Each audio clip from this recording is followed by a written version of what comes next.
Bonjour, nous sommes aujourd'hui à l'école Écolo Graines à Questembert. Je suis avec Cécile et avec Céline qui dirigent cette école, qui ont créé cette école et qui la dirigent. Et avant de commencer l'interview, je voudrais faire un petit coucou et un petit remerciement à Priscilla Albert qui nous a permis de nous rencontrer. Voilà. Eh bien, merci de nous accueillir ici à Écolo Graines, une école un peu atypique, comme on va le voir. Trois mots qui se distinguent pour prendre tout leur sens, c'est école, eau et graines. Voilà, donc un lieu très agréable où les enfants ont toutes les raisons de bien se plaire, je pense. Après qu'on a visité ce matin en arrivant, et effectivement, il y a plein de choses ludiques et intéressantes que vous allez nous faire découvrir tout à l'heure. C'est un petit coin de paradis scolaire quelque part. Voilà. L'école est située donc à Questembert. On espère. Et on est à 30 minutes de Vannes. C'est pas très très loin, donc voilà, une petite demi-heure. Donc avant de parler de l'originalité de votre école et de la qualité pédagogique, je tiens donc à, comme je disais, à remercier Priscilla. Et aussi, avant de rentrer dans le vif du sujet, j'aimerais bien qu'on fasse un petit point, un petit flashback sur vos vies respectives. Donc, Cécile, toi, tu viens de Belgique, je crois. Oui, c'est ça. Et donc, c'est quoi ton parcours? Donc, en fait, moi, je suis institutrice maternelle à la base. Donc, j'ai fait 3 ans d'études et donc, je m'occupe que de l'âge préscolaire, donc 3-6 ans. Et puis, en fait, pendant ma formation, j'ai toujours fait des stages dans des écoles à pédagogie alternative. Donc, j'ai été faire un stage chez De Crolly, chez Steiner, chez Iéna, Freinet et tout ça. Donc, j'ai toujours été animée par ces différentes façons de voir les choses. Et puis après, au fil de mes lectures, j'ai rencontré Maria Montessori et je me suis formée en Belgique à cette pédagogie.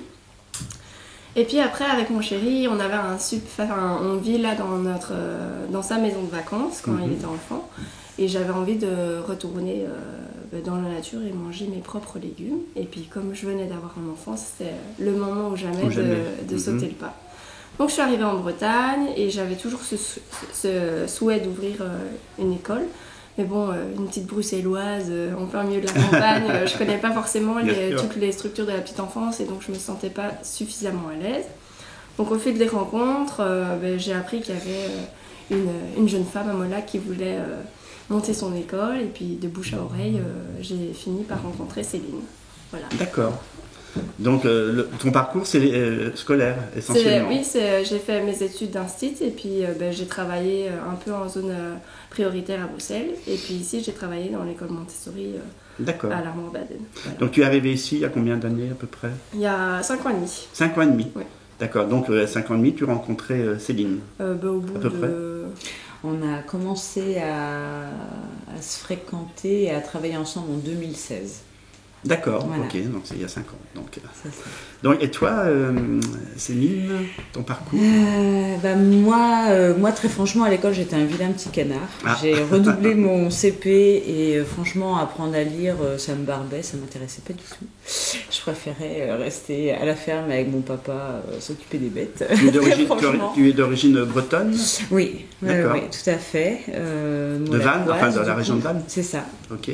Et donc voilà, une scolarité qui commençait, pas franchement sous de bonnes augures, et puis les études supérieures m'ont permis, mine de rien, de quand même faire des études d'institutrice. Donc j'ai fait l'UFM, donc j'ai une formation. Il y a quand même eu un petit déclic où tu t'es intéressée aux études. Oui, oui. Déjà, je me suis intéressée à l'éducation très très tôt, que ce soit de la garde d'enfants ou les petits jobs en centre de loisirs. Quand on a 16-17 ans, on peut passer le BAFA, donc là déjà ça ouvre des portes. Et après le bac, pareil, j'ai suivi des études plutôt tournées vers le social, vers l'éducatif. Voilà, ça portait sur différents publics, les enfants du voyage entre autres, ça m'a beaucoup animée. Ah, oui. Je me suis beaucoup intéressée à leur scolarité. Ouais. Et pour mon premier mémoire de fin d'études, du coup, je me questionnais sur l'école pour l'enfant de Cigane et je me suis dit, mais c'est un Freinet. Et la pédagogie d'Élise Freinet et aussi celle de Maria Montessori, ça peut apporter des pistes intéressantes. Donc ça, c'était un premier départ. Et après cela, du coup, j'ai pu faire ma licence en sciences de l'éducation. travailler dans les écoles publiques en tant qu'assistante d'éducation, où on seconde vraiment les maîtresses. D'accord. Donc ça, c'était dans le Lot et en Aveyron, c'était très très intéressant. Et du coup, là, je me suis rendu compte que j'avais une possibilité d'entrer à l'IUFM. Et voilà, ça a commencé comme ça, en voiture Simone pour l'école publique, où ça a été une excellente formation aussi. D'accord. Donc vous vous êtes rencontrés, il y a, vous m'avez dit tout à l'heure... en 2016. En 2016, et vous avez commencé à parler de ce projet ensemble. Vous aviez chacun un projet un peu identique. En fait, Cécile est venue vers moi... parce que voilà, elle avait entendu parler de mon petit rêve de monter une école. Alors initialement, c'était plutôt une école roulotte. Ouais. L'idée d'aller voir des familles qui se lançaient dans une instruction en famille. L'idée, c'était de venir au niveau des foyers et de proposer du matériel. Mais bon, voilà, le matériel montessorien, ça pèse très lourd, donc il faut aussi penser au bien-être de son cheval, sinon ça n'a pas de sens. Du coup, j'ai vite abandonné l'idée et je suis partie vers l'école ferme.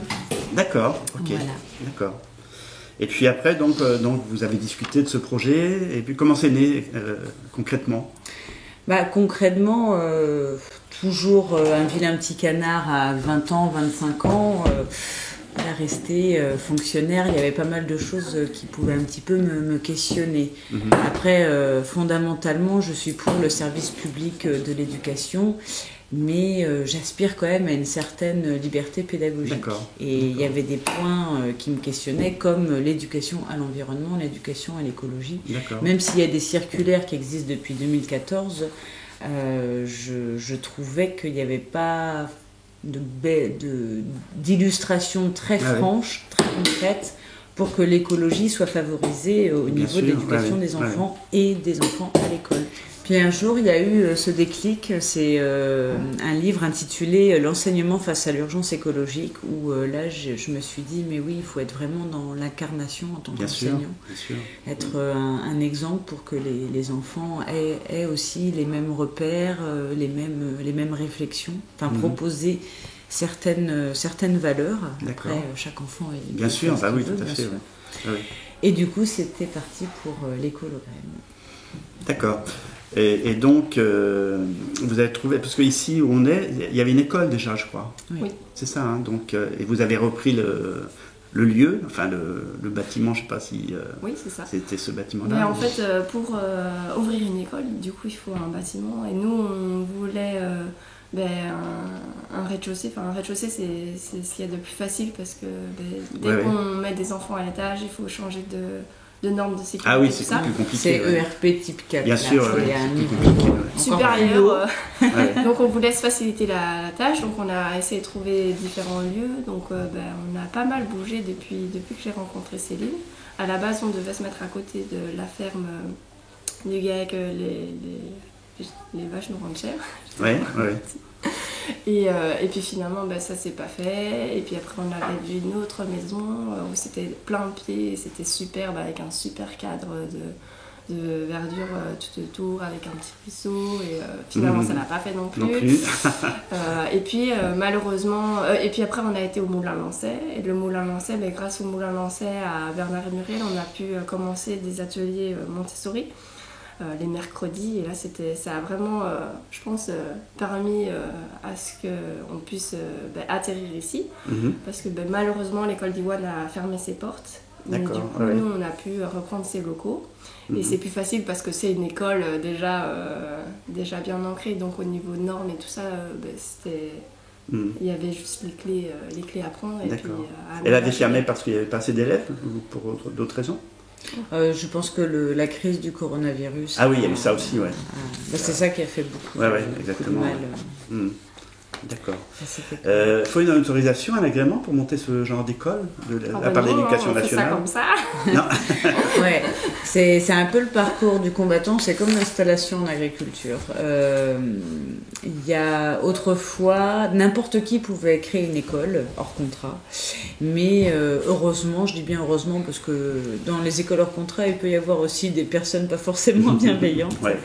Il y a la loi Gatel qui, depuis 2018, encadre et régit régit les créations d'écoles hors contrat, et du coup il faut justifier un certain nombre d'années d'expérience, être avec tel diplôme, bien sûr un casier judiciaire irréprochable. Oui, il faut. Et puis il faut un ERP type 5, un établissement recevant du public. Ah oui, d'accord. Okay. Donc pour les écoles hors contrat, le nerf de la guerre, il y a la partie financement, bien entendu, mais c'est aussi le bâtiment qui fait tout. Et malheureusement, peut-être que ça viendra d'ici quelques années où on pourra s'établir, où on a envie, si on souhaite déménager de Questembert, mais malheureusement, pour des questions relatives à l'urbanisme, ici, faire l'école en pleine nature, les élus ne sont pas prêts à ça ou ne le sont pas. Ah oui, il y a une réticence encore. Voilà, les PLUI sont construits de telle sorte que on vise plutôt l'urbanisation au cœur déjà de l'urbanisation, ce qui peut tout à fait s'entendre, mais quand on a un projet d'établissement qui vise principalement l'écologie et l'éducation à l'environnement, c'est mieux d'être dans la nature. Surtout qu'actuellement il y a beaucoup de gens qui vont vivre plutôt vers la nature, donc ça risque de se développer quand même. Peut-être. Pour l'instant, ça va. On va rester un petit peu ici, là, je pense. C'est vraiment une chance d'être ici à Questembert. Je suppose, vu l'environnement. La première rentrée scolaire, c'était en 2020, c'est ça Février 2021. Ah, c'était en février la rentrée. Oui. D'accord, c'était pas en septembre. Février. Donc... Non, car il y a des délais légaux à respecter au moment où on dépose le dossier auprès de l'académie. D'accord. Là, en l'occurrence, l'Académie de Rennes, il y a 3 mois qui courent, et là, à partir de là, 4 institutions possibles peuvent s'opposer au projet. D'accord. Donc la rentrée février 2021, avec combien d'élèves ? 5. 5 élèves 5. Une fois de plus, à cause du coronavirus, beaucoup de familles ont revu leur projet différemment. Financier. D'accord, ok. Des mutations qui devaient se faire, chômage.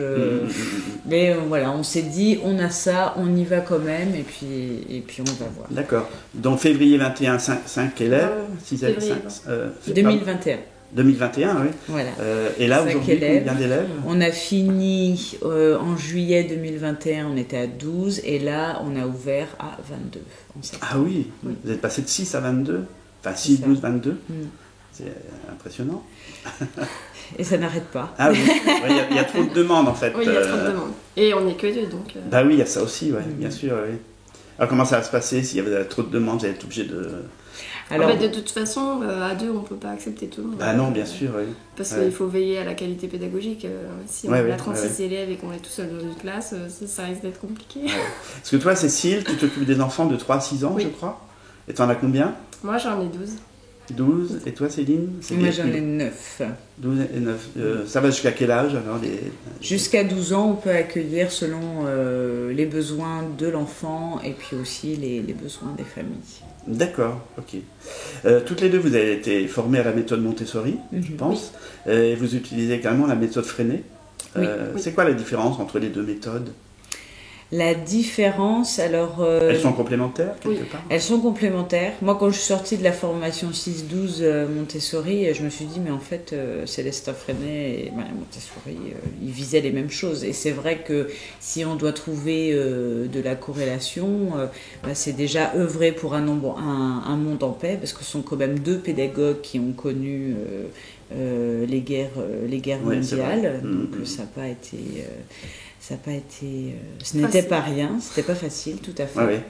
Donc un monde en paix, prendre soin de la nature et œuvrer pour les droits de l'enfant. Ouais, c'est ça, Il y a du sens. Après, des puristes Freinet, parce qu'on a certains collègues du public qui s'insurgent quand on rapproche Montessori et Freinet.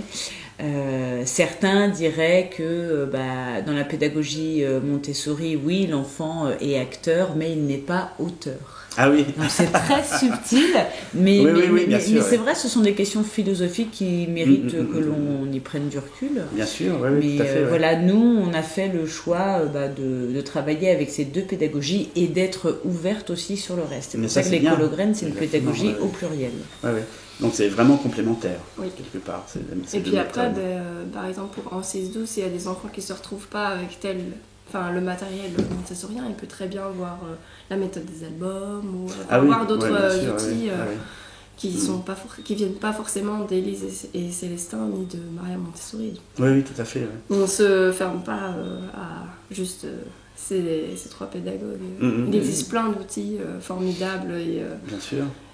et voilà, on fait. Le point commun, c'est en fait le point commun de ces deux méthodes, c'est l'intérêt et l'autonomie des élèves. Ça, c'est ça, hein, et le autres. sens. Et le sens Le aussi, sens. ouais. Pourquoi je fais ce travail, pourquoi j'apprends cela, pourquoi je dois faire cet exercice, et puis tout simplement le concret. Célestin Freinet et sa femme Élise, il y a l'imprimerie, il y a la correspondance scolaire, il y a le texte libre, tout ça ce sont des prétextes qui peuvent faire jaillir les apprentissages fondamentaux, les exposés, les conférences d'enfants, la presse. Ça, c'est très très important. Et puis les visites dans les villages, aller à la rencontre des métiers. Donc on est vraiment sur du concret. D'accord. Et les outils que Maria Montessori et d'autres scientifiques ont pu inventer, parce qu'elle n'était pas toute seule non plus. Voilà, on est aussi en travail du concret. Oui, bien sûr. Les élèves qui viennent d'un enseignement traditionnel, qui sont arrivés chez vous dans votre école, comment ils réagissent comment ils trouvent, parce que c'est complètement différent, quoi, la méthode d'enseignement. Eh bien, ça dépend des profils, ça dépend de comment c'est à la maison, ça dépend du cadre. Parce que ici, dans notre école, on ne fait pas ce qu'on veut quand on veut. En fait, oui, c'est normal, il y a un cadre aussi. On présente le matériel. Une fois que l'enfant il a reçu la présentation, il va pouvoir faire l'activité, mais seulement s'il a eu cette présentation pour... mini-formation. Voilà, c'est ça. D'accord. Et puis, les enfants, ils réagissent en fonction de leur vécu, de leur bagage. Aussi, donc, il y a des enfants pour qui c'est difficile de choisir son travail, donc ils sont tout le temps en train de demander « Mais qu'est-ce que je peux faire ?» Alors, du coup, on fait l'inventaire de la classe. Tiens, qu'est-ce que tu as vu ? Ah tiens, l'escalier marron, ça fait longtemps que tu l'as. Vous encouragez l'autonomie de l'enfant. Oui, c'est ça. C'est ça. Hein. Et puis, on essaye moi, en tout cas de ma part, en tout cas en 3-6, d'essayer qu'ils arrivent à lâcher le besoin d'avoir une reconnaissance de l'adulte. En fait, on vient à l'école pour travailler pour soi, pas pour me faire plaisir. Oui, bien sûr. Voilà, donc c'est important qu'ils se construisent eux. C'est pas pour me faire plaisir qu'ils font ce genre de choses. Ou pour leurs parents, ils se construisent eux-mêmes. Oui, d'accord. Ça se passe comment une journée d'école chez Écolo Graines pour les petits déjà? Alors pour les 3-6, du coup ils rentrent, ils vont dans le vestiaire mettre leurs chaussons parce qu'en classe on met en chaussons. Ensuite ils viennent mettre leur étiquette des émotions du matin, donc parce que c'est important de savoir comment se sent l'enfant le matin. Ah, oui. Donc il n'y a pas juste je suis en colère, triste ou quoi, non, il y a d'autres émotions, il y a je suis gênée, je suis triste, je suis... frustrée, je suis rassurée, donc ça permet de comprendre toutes ces nuances émotionnelles. Puis après ils font leur présence, donc dire s'ils sont là, s'ils sont pas là, et puis après ils prennent une activité, et puis là on a une grande plage de temps de travail, donc de 2h, 2h30, et puis après on fait le coin rassemblement, où là on fait les rituels comme on peut trouver dans le classique, donc le calendrier, et puis après là on fait aussi le coin neuf, donc c'est un objet qui ramène de la maison ou une chanson qu'ils ont envie de raconter ou montrer aux copains. Et donc ça permet d'oser prendre la parole en groupe et puis de pouvoir verbaliser, de pouvoir enrichir le vocabulaire de ses camarades. Et puis après on mange tous ensemble dans la classe parce que c'est aussi important, c'est un temps d'apprentissage aussi de manger tous ensemble. Je crois que chacun amène son petit repas. Chacun amène son repas. Donc là, on a un four dans la classe. On n'a pas de micro-ondes parce qu'on n'est pas forcément des adeptes du four à micro-ondes. Et puis après, on va à la récréation. Et puis au retour de la récréation, pour ceux qui en ont besoin, ils peuvent s'allonger. Après, c'est pas forcément les plus jeunes parce que y a des grands qui ont envie de se reposer. Donc ils ont l'occasion de se reposer. Pendant ce temps-là, les autres ils continuent de travailler et puis on continue de travailler. Et puis des fois on a une récréation l'après-midi ou pas. Et puis D'accord. Et puis après on a des petits temps clés comme ça. Moi je fais les ateliers philo tant avec les 6-12 qu'avec les 3-6. Ah oui. Donc c'est un temps où on part soit d'une situation qu'ils ont vécue dans la cour de récréation ou d'un album de jeunesse ou de quelque chose qui les ont marqués et du coup rebondir sur ça. Et puis ça permet de prendre conscience que ses copains, ils ont... son copain, il a pas du tout le même avis que lui et pourtant c'est quand même son copain. Donc en fait c'est intéressant de voir que tout le monde a ses propres pensées et ses propres idées. Voilà. Il faut accepter les idées Et chacun écoute l'autre parler ou c'est pas trop dissipé? Non, du coup il y a des règles, on a un bâton de parole, chacun prend la parole à son tour. Et après il faut recentrer parce que des fois, en 3-6, on peut parler de la mort et puis tout à coup, ah mais moi hier j'ai fait une quiche avec maman. Oui, alors on était en train de parler de... c'est amusant voilà, aussi. C'est très chouette. Et puis c'est intéressant parce que ils disent des choses avec leurs mots. Donc par exemple, quand on est mort, on est dans une boîte, on nous met sous la terre. Donc c'est marrant. Les on peut expressions des rebondir enfants. là-dessus pour dire comment elle s'appelle cette boîte. D'accord. Donc voilà, c'est intéressant. Puis après, on a le conseil de coopération qu'on fait avec les 6-12. Où là, c'est le conseil des enfants. Donc ça va plutôt parler des problématiques qu'on peut avoir dans la cour. Donc, par exemple, ou des projets. D'accord. Ce qu'on a envie de faire. Les prochains anniversaires ou les exposés. Parce qu'il y en a 2. Il y a un conseil de coopération le mardi pour les 6-12 ans et on fait un grand conseil en forêt le vendredi matin. D'accord. Parce que pour rebondir sur notre projet d'établissement qui était quand même assez axé vers l'environnement, arrivé au centre-ville, on a dû revoir les choses, quels moyens on a à portée de main, quels sont nos objectifs aujourd'hui. Et du coup, on fait l'école hors les murs 2 fois par semaine. D'accord. Ce qui peut être aussi très très intéressant avec... à l'époque du Covid, ça peut être pas mal. Un petit intervenant. Donc, et toi, Céline, une journée type de ta partie, enfin des enfants que tu as? Alors, l'accueil se déroule comme pour les 3-6 ans. Quand un enfant arrive, je lui demande qu'est-ce qu'il souhaite faire. Est-ce qu'il veut poursuivre le travail de rédaction qu'il a pu commencer la veille, reprendre un exposé, continuer un kamishibai, ou alors répondre à la question du jour qui est au tableau, parce que je mets des questions du jour. Ah oui, c'est bien ça, en vue de aussi préparer certaines attitudes qui vont être un peu exigées à l'entrée au collège, ou si la famille change de projet, je décide de remettre mon enfant dans le classique. En 6-12 ans, il faut avoir aussi cette vision de l'avenir. Oui, aussi, oui. Et donc ça c'est possible. Les présentations montessoriennes peuvent se dérouler individuellement mais aussi en groupe. Et comme ça fait aussi partie de la pédagogie Freinet, les 6-12 ont un plan de travail. Donc là c'est un guide papier comme moi mais sous format papier qui les encourage, qui les aide à s'organiser pour s'entraîner, refaire un exercice, reprendre un travail. D'accord.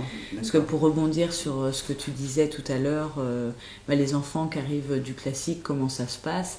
En 6-12 ans, il y a un épanouissement qui va arriver, mais qui peut prendre du temps.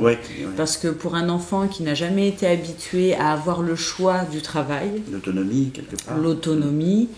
Savoir s'organiser, prendre ses outils, se mettre au boulot, ranger toutes ses petites affaires... ça c'est pas toujours évident. Parfois on peut avoir une période où l'enfant qui arrive du public va entre guillemets s'encanailler. Ah oui. J'ai cette liberté mais je sais pas trop comment faire, je sais pas trop comment l'utiliser. Alors on va peut-être pas se mettre tout de suite au travail, c'est ça. Donc nous en tant que guide, en tant qu'enseignant éducateur, faut qu'on soit vigilant, faut qu'on arrive vraiment à bien l'accompagner pour se mettre au travail. D'accord. Parce que c'est ici on travaille. Il y en a chez qui c'est plus difficile de travailler dans une école où il y a plus de liberté ou plus d'autonomie?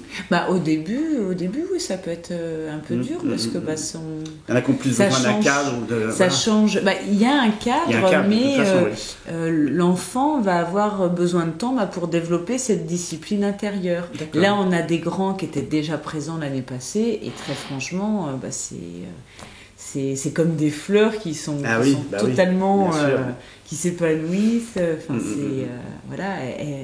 Ils viennent ici, c'est pour travailler. Ils savent déjà ce qu'ils vont faire ce matin. D'accord. Ils vont prendre leur cahier sans que j'ai besoin de leur indiquer. Ils vont écrire la date en français, en anglais et en avant. Mais ils sont. C'est parti la musique. J'allais dire, ils sont peut-être plus passionnés quelque part. Donc, je ne sais pas si c'est le mot passion, mais. Aussi, on peut le greffer à la liste, mais oui, discipline intérieure, concentration, autonomie. Je fais ça pour moi, c'est pas pour faire plaisir à la maîtresse. Oui, voilà, c'est ça. Oui. Et puis, on sait de nos jours dans les neurosciences que. La motivation, c'est ce qui porte. En fait. Bien sûr, si on est motivé par un sujet, on va y aller à fond. Si on prend plaisir à faire quelque chose, c'est ça. Donc, et puis là, je vois que vous avez plein de jeux ludiques, éducatifs, bien sûr. Et ça, c'est super. Donc, Alors après, pour pas contrarier les collègues montessoriens, surtout la pédagogie Montessori, c'est aucunement du jeu. En effet, le matériel didactique est très attrayant. Il doit être beau, il doit être esthétique, il ne doit pas être cassé, il ne doit pas être abîmé. Bien sûr, mais c'est aucunement un jeu dans le sens où déjà l'élève peut l'utiliser à partir du moment où l'éducatrice le lui a présenté. Ça, c'est une première base. Et il y a vraiment une rigueur à avoir dans le soin, dans la manipulation, dans l'ordre, pour que la compétence travaillée s'imprègne. Et pour qu'il puisse aussi évaluer son propre travail. Là aussi, c'est un point en commun entre la pédagogie Freinet et la pédagogie Montessori. L'enfant va pouvoir évaluer ce qu'il a fait par lui-même. D'accord, ok. Il se corrige tout seul. Oui, c'est bien ça. Alors, vous avez aussi un partenariat avec le GAEC, les vaches nous rendent chèvres. C'est drôle comme nom, ça. C'est quoi exactement ce partenariat ?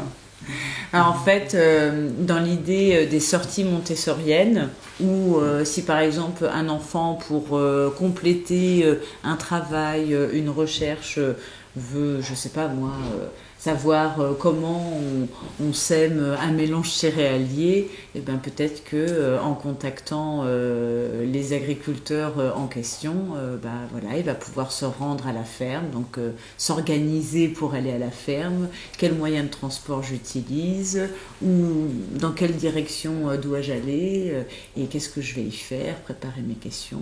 Donc c'est des personnes ressources où il y a un accueil possible. Voilà, c'est ça, oui.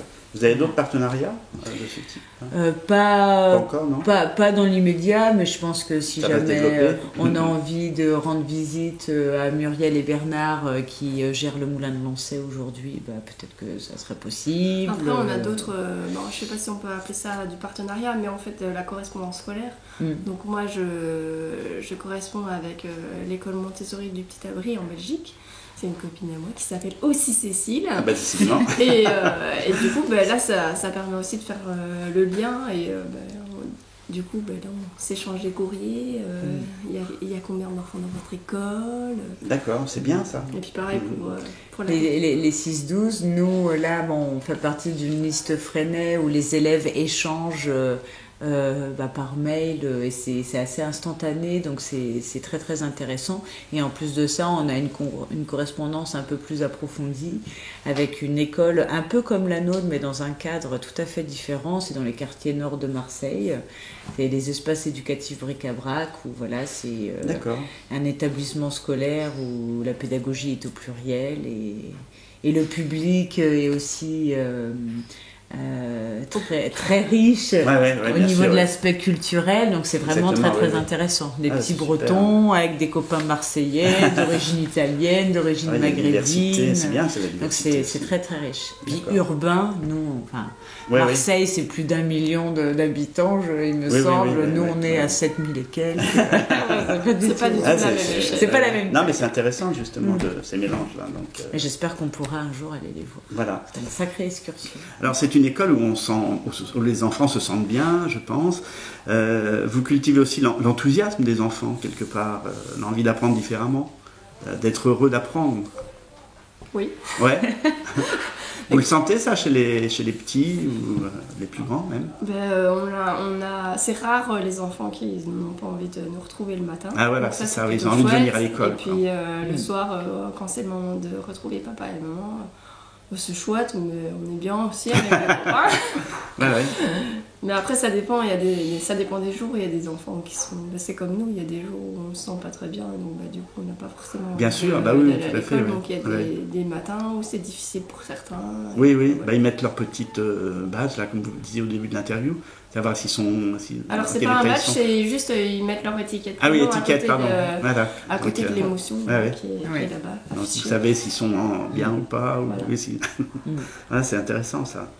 Et oui, c'est vrai que pour répondre à ta question sur le plaisir et l'épanouissement, c'est vrai qu'on va utiliser des supports qui suscitent l'envie ou l'intérêt. Déjà, le matériel montessorien qui est quand même très très joli, quand on arrive, on a envie de toucher à tout. Bah oui, c'est vrai. Mais je pense en 6-12, voilà, on va pouvoir travailler l'appareil digestif avec de la pâte à modeler pour le reproduire concrètement. On va pouvoir mesurer avec toutes sortes aussi de mesures. L'horloge, on a des tampons bien spécifiques pour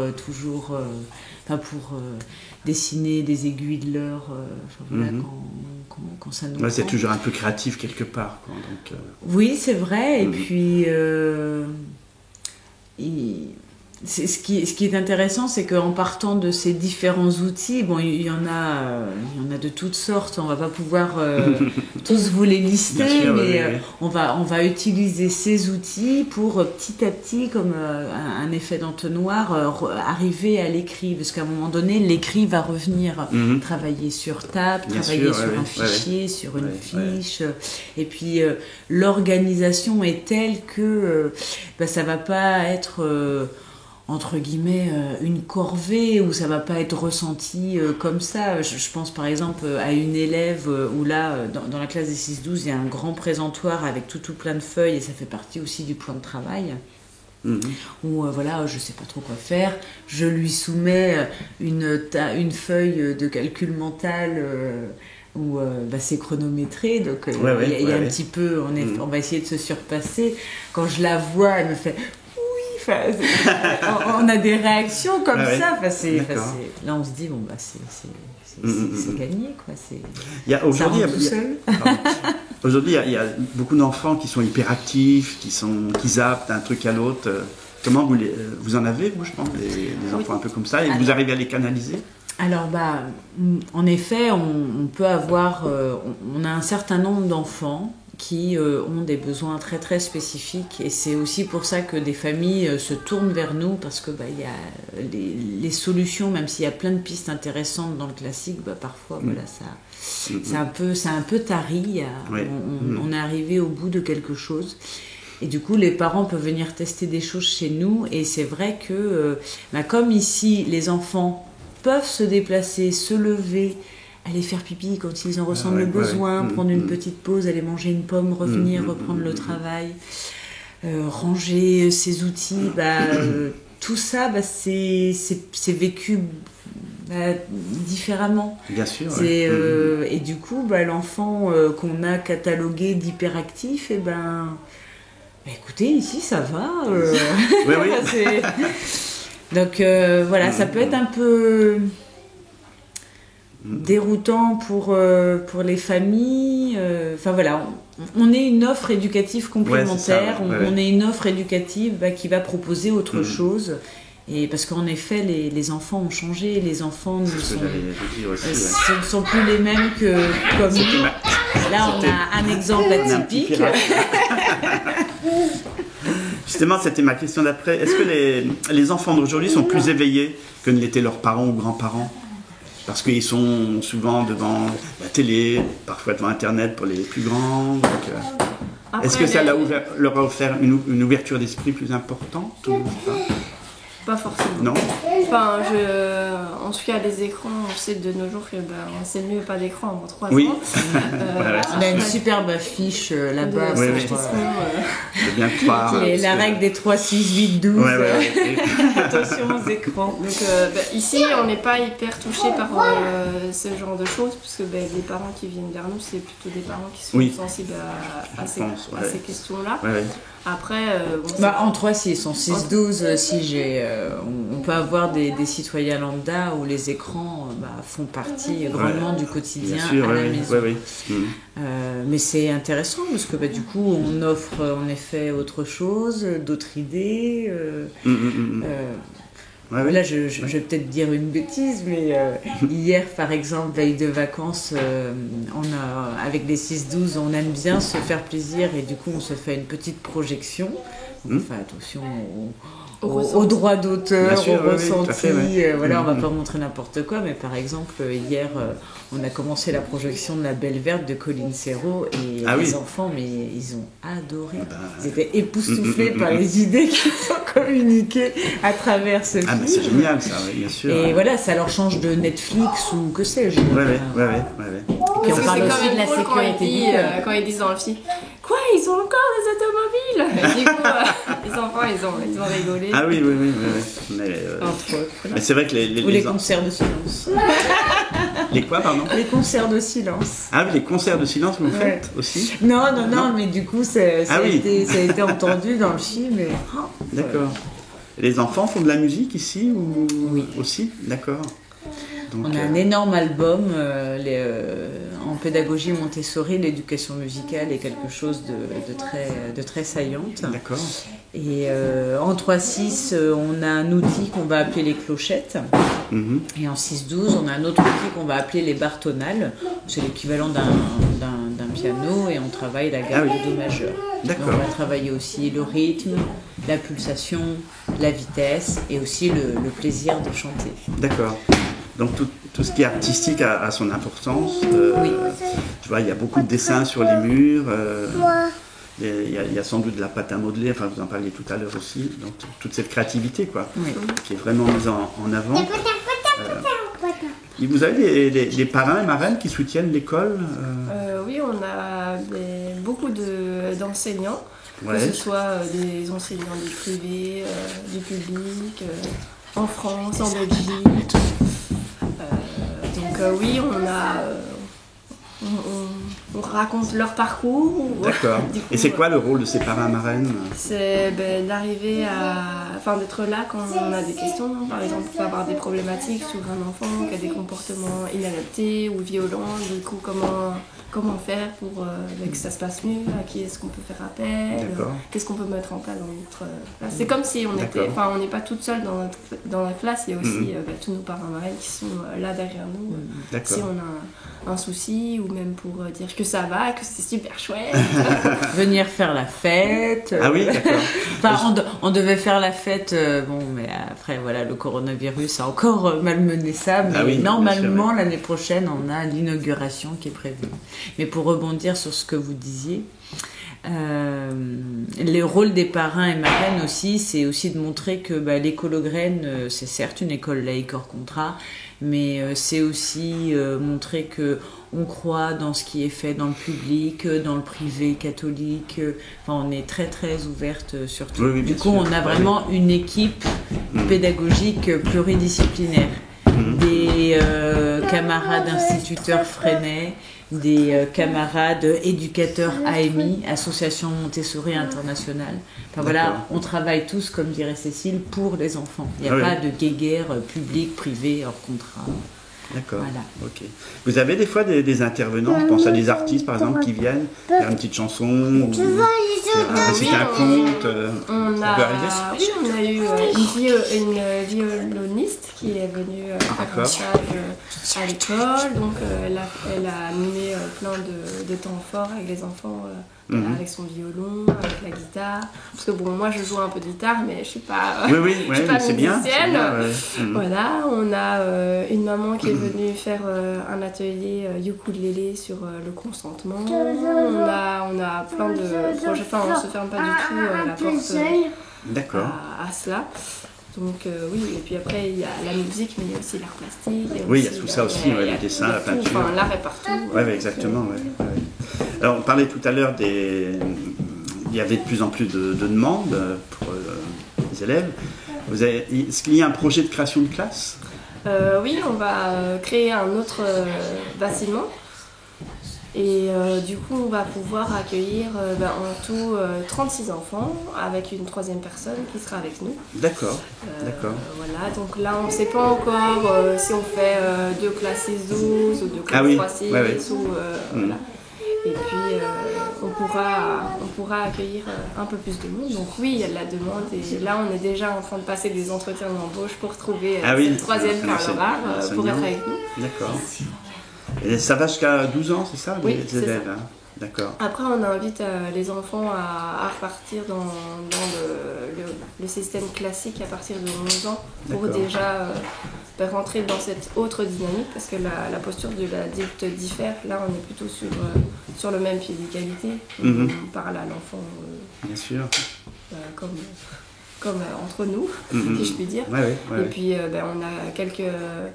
Niveau logistique, les enfants ne demandent pas pour aller aux toilettes, ne demandent pas pour boire bien sûr, donc du coup il y a quelques ajustements qui doivent se faire pour aller dans le classique. Mais après, de nos expériences précédentes, les retours qu'on a des enfants qui sont passés de pédagogie alternative au collège pédagogie traditionnelle, ce qui est, peut-être tu peux...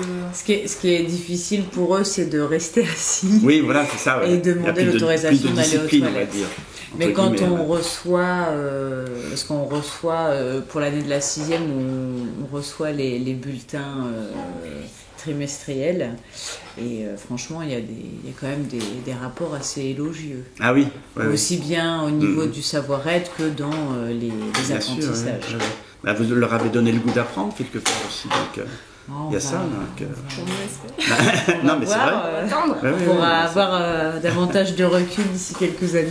Oui, voilà, non, mais exactement. Parce qu'il n'y a pas après, pour les plus âgés, des écoles comme ça?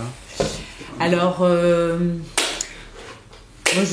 Moi, je suscite à certains parents d'éventuellement s'y mettre parce que... Ah oui, Après, l'inspecteur, la semaine dernière, nous a demandé si on voulait créer un collège. Ah oui, carrément. Très franchement, c'est... déjà, on a pu ouvrir cette école et on va essayer de très bien travailler pendant déjà les 35 prochaines années. Bien sûr. bien sûr. Mais il me semble qu'à l'Armor-Baden, il y a le collège Autrement. Donc là, c'est aussi un établissement alternatif secondaire avec différentes pédagogies. Sinon, la passerelle Montessori à Vannes vient d'ouvrir la 6e et la 5e. Oui, bien sûr. Donc, et côté Ille-et-Vilaine, il y a Noésis, où là c'est primaire mais aussi secondaire. Sinon, il y a Graines de Sens École du côté au pays de Brocéliande, je ne saurais pas trop, Saint-Malo de Baignon, il me semble. D'accord. Où là, ça va jusqu'à 15 ans l'accueil. Ah oui, quand même. Donc, c'est une école démocratique. Enfin, si je ne dis pas de bêtises, mais... il y a des choses qui peuvent se faire, qui existent. Faut fouiller. C'est bien chercher. Ça. Concrètement, un enseignement comme le vôtre, ça coûte un petit peu plus cher que dans le public, mais c'est pas très très cher. J'ai noté que ça revenait à 15 € par jour, à peu près. Oh, c'est pas mal de vendre ça comme ça. C'est ça, donc c'est à peine le prix d'un paquet de cigarettes, un peu plus que d'un paquet de cigarettes qui a 10 €. C'est une belle façon de... Oui, donc c'est quand même plus sain. C'est une belle manière commerciale de montrer ça. Non, mais c'est vrai que c'est pas...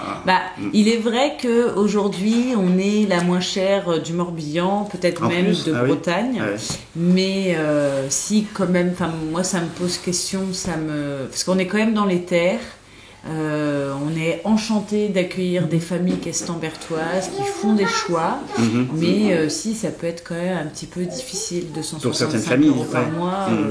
Voilà, c'est quand même une somme. Alors, un petit budget, c'est sûr. Est-ce qu'on est actrice de demain? Oui et non, parce que moi j'aimerais bien que ça devienne accessible. Peut-être qu'il va falloir qu'on mette notre énergie pour que le laïc hors contrat soit reconnu et soutenu par l'État. Ce serait bien. Ah, oui. Vous faites ça un peu bénévolement actuellement, non? Oui, là oui. Voilà, donc c'est le mois prochain peut-être. C'est bien, c'est courageux de votre part aussi. Votre conclusion après de votre projet, parce que il est récent, donc quelle conclusion vous en tirez pour la première année? Eh bien, c'est du bonheur. C'est fatigant, mais c'est du bonheur. Ouais. Pour moi. C'est bonheur, investissement complet. Parce que sinon ça peut pas marcher. Bien sûr. Nous recrutons, on veut élargir notre équipe, donc messieurs et mesdames, l'appel est lancé. N'hésitez pas à venir. Et également, on a encore besoin de généreux donateurs pour toujours améliorer l'accueil des élèves. Il y a toujours Bien sûr. Ouais, parce que là, le financement se fait comment? Sinon, il y a les parents payent pour la scolarité. Voilà. Il y a aussi des donateurs. Ça, c'est pour les frais fixes. Et il y a quelques donateurs qui ça a œuvré pour payer les travaux de rénovation de ce bâtiment. D'accord. Et la commune paye aussi quelque chose? Non. Les écoles hors contrat. Non, c'est privé, donc. N'ont droit à rien. D'accord. Ah oui. Voilà. Okay.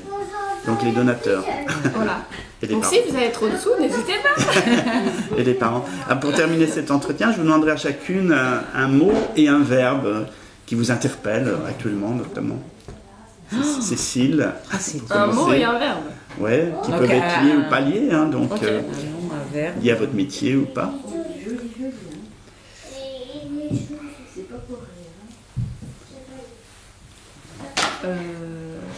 Création et investissement.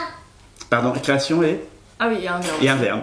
Création et... Ou alors ça peut être créer et puis un mot. Créer et investissement. D'accord, donc c'est investir dans la création quelque part. Quoi. Et toi, Céline? Alors, un nom féminin singulier. La détermination. Et... là, je triche un peu. Rester optimiste. D'accord, c'est bien, rester optimiste avec détermination. Voilà, c'est ça. Écoutez, merci beaucoup d'avoir répondu à toutes ces questions. Vous m'avez presque donné envie de retourner à l'école. Alors, je rappelle le nom de votre école, c'est École apostrophe O et Graines. Voilà. Et votre site, c'est les www.ecolograines.fr.